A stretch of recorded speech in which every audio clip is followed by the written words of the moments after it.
ጣና በኢትዮጵያ ትልቁ ተፈጥሯዊ ሐይቅ 3156 ካሬ ኪሎ ሜትር የሚሰፋው ጣና በብዝሃ ሕይወት ሀብትነት በዩኔስኮ የተመዘገበ የባዮስፌር ቅርስ ነው። ከባህር ጠለል በላይ 1830 ሜትር ከፍታ ላይ የተዘረጋ የሰውና ተፈጥሮ ዘመናትን ያስቆጠረ የዝምድና አውድ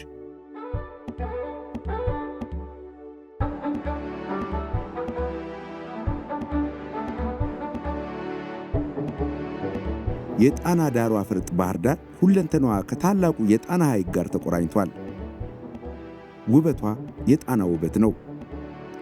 ከተማነቷ ከጣና ተፈጥሮ ተነጥሎ አይታይም።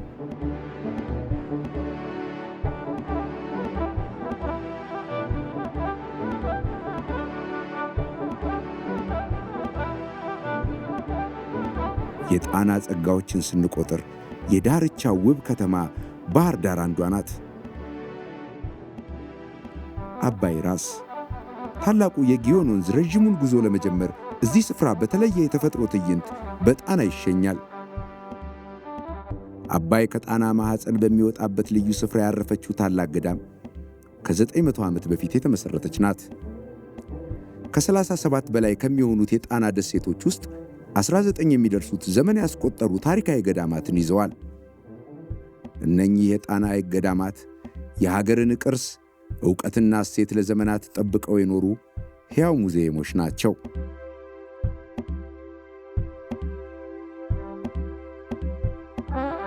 የጣና ተፋሰስ ጠቅላላ ስፋት ከ15000 ካሬ ኪሎ ሜትር በላይ ነው። ከ60 በላይ ትናንሽ ምንጮችና 5 ትላልቅ ወንዞች ይመግቡታል።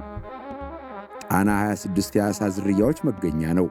ከዚያ ውስጥ 21 የኢትዮጵያ ብቻ ስጦታ የሆኑ ብርቅዬ ጸጋዎች አሉት። ጣና የወፍ ዓለም በሐይቁ የሥነ ሕይወት ቀጠና 300 የሚደርሱ የአዕዋፍ ዝርያዎች ተመዝግበዋል። 180 የሚሆኑት የዛፍና የቁጥቋጦ ዝርያዎች ጣና እንደ ውሃው አጊጦባቸዋል። ከምስራቅ እስከ ምዕራብ 68 ኪሎ ሜትር ወርድ አለው። ከሰሜን እስከ ደቡብ ያለው 73 ኪሎ ሜትር ይረዝማል። ጎርጎራ በደንቢያ ለጥ ያለ ሜዳ በጣና ሐይቅ ዳርቻ ሰሜናዊ ክፍል የምትገኝ ትንሽ ግን ገናና ስፍራ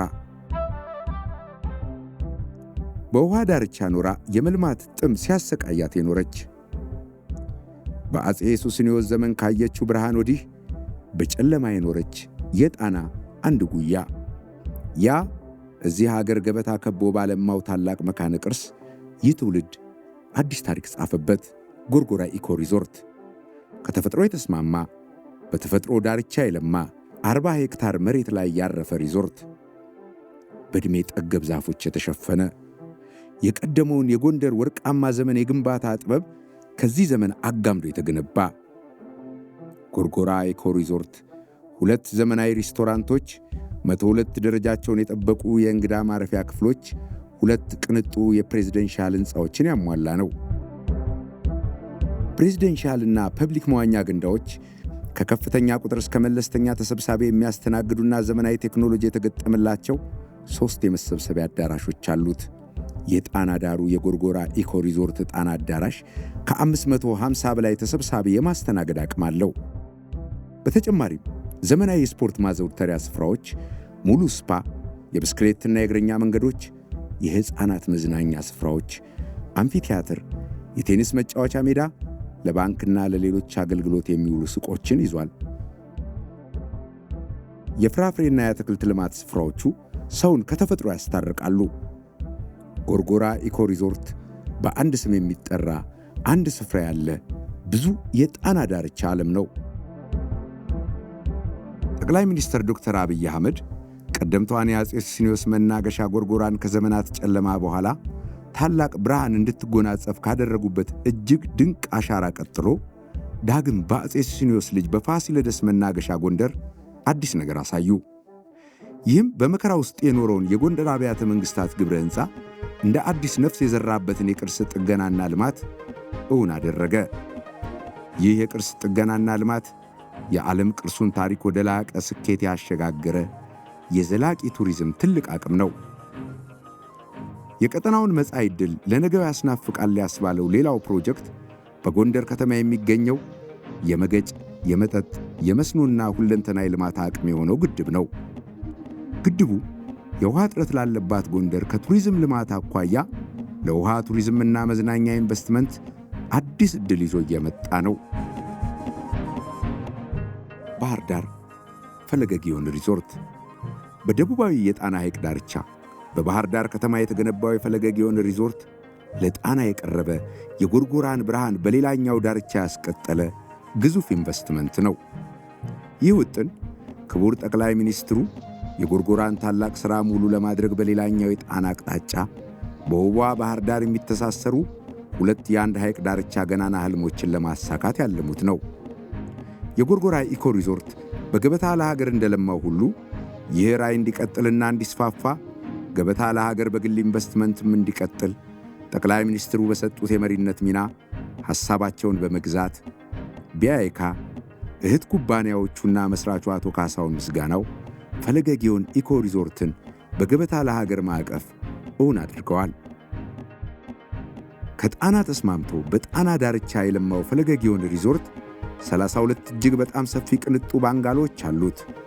ለምሳሌ ሮያል ጋርደን ስዊቱና ሮያል ሌክ ስዊቱ እያንዳንዳቸው 66 ካሬ እልፍኝ፣ 41 ካሬ መኝታ ክፍል፣ 15 ካሬ መታጠቢያ ቤት፣ 45 ካሬ ፕራይቬት ባልኮኒ በአጠቃላይ በ167 ካሬ ሜትር ላይ ያረፉ ናቸው። ብሉ ናይል የተባለ ልዩና ቅንጡ የምግብ አዳራሽ፣ ዘንባባ ቴራስ ሬስቶራንት፣ ተፈጥሮ እንደ ሜኑ የምትቀርብበት ሰንሴት ላውንጅና ሎቢ ባር፣ ዘጌ ቡና በሚል የሚጠራው በታሪክ ረጅም ዘመን ያስቆጠረውና በልዩ ጣዕሙ የሚታወቀውን ኦርጋኒክ የጫካ ቡና በሚያመርት ምድር እንደመገኘታችን ለቡና ልምድ የተለየ ቦታ እንሰጣለን። ጣና የተሰኘው ታላቁ የጣና ዳር አዳራሻችን ዘመኑ ያፈራው ቴክኖሎጂ የተሟላለት እስከ 1200 ሰው የሚይዝ ነው። አምፊቲያትሩ በሐይቁ ላይ ውብ የፋውንቴን እይታ ታጅቧል። ሁሉን ያሟላው ዋንዛ የጤናና የውበት ማዕከል ለፈለገ ግዮን ሙላት ማሳያ ነው። መዋኛ፣ የአርት ጋለሪ፣ የዕደ ጥበብ መሸጫ ሱቆችን ጨምሮ ሁሉም አገልግሎት በአንድ ቅጥር የሚገኝበት የባህር ዳርቻ ኢንቨስትመንታችን ለጣና የተረፈ በረከት ሆኗል። ጥንቃቄ በተሞላበት የተፈጥሮ ጥበቃ መርህ በተከበረበት በዚህ ልማት እስከ 12 ጀልባዎች የሚያስተናግድ ዘመናዊ ወደብ ገንብተናል። ለጣና ላይ ጉዞና የውሃ ቱሪዝም እያንዳንዳቸው 30 ሰዎች የሚይዙ 5 ዘመናዊ ጀልባዎች ዝግጁ ሆነዋል። ከነኚህ ገናና ውጥኖች እውን መሆን ጀርባ የተጣለበትን ኃላፊነት በብቃት በመወጣት ረገድ ከሀገር ልማት ጎን የቆመው የቢያይካ ንግድና ኢንቨስትመንት ሚና የላቀ ነው። በተለይም የድርጅቱ መሥራችና ዋና ሥራ አስፈጻሚ ሀገር ወዳዱ አቶ ካሳሁን ምስጋናው በጎርጎራ ኢኮ ቱሪዝም ግንባታ በኮንትራክተርነት በታሰበው ጊዜ በታለመው ጥራት በሚያኮራ ኃላፊነትን የመወጣት ስኬት አጠናቀዋል።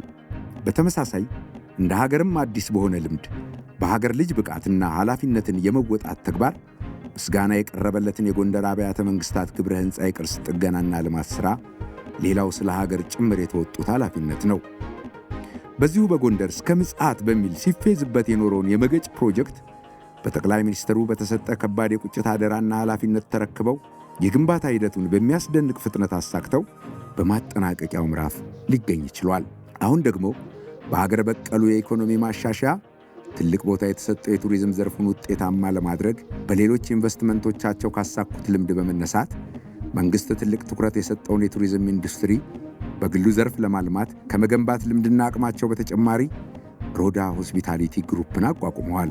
አቶ ካሳሁን በእነኚህ ሁሉ ጉዞዎች ስኬታማ ሆነው ሀገርና ሕዝብ የጣሉባቸውን ኃላፊነቶች ለመወጣት እንዲችሉ የፌዴራልና የክልል ከፍተኛ የሥራ ኃላፊዎች ትልቁን ድርሻ እንደሚይዙ አጽንኦት ሰጠው ይገልጻሉ። በተለይም የክልሉ መንግሥት የጠቅላይ ሚኒስትር ዶክተር አብይ አህመድን የቱሪዝም አብዮት ራዕይ ተቀብሎ ድርጅታቸውና እሳቸው የተጣለባቸውን አደራ በአግባቡ እንዲወጡ ላደረገው ከፍተኛ ድጋፍ ምስጋናቸውን ያቀርባሉ። የሮዳ ሆስፒታሊቲ ግሩፕ በቀጣይ የማስፋፊያ ሥራዎቹ ተጨማሪ አያሌ ዕቅዶችን የያዘው ፈለገ ግዮን ሪዞርት ከጎርጎራ ኢኮ ሪዞርት ጋር በመቀናጀት በሮዳ ሆስፒታሊቲ ግሩፕ ስር ይተዳደራል።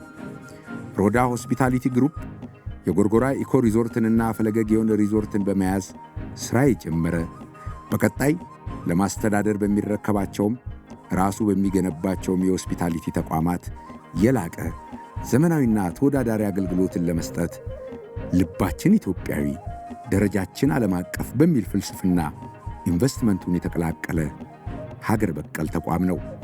በዚህ አግባብ በዚህ የፈለገ ግዮን ሪዞርት ምርቃት ይህንን አብስረናል።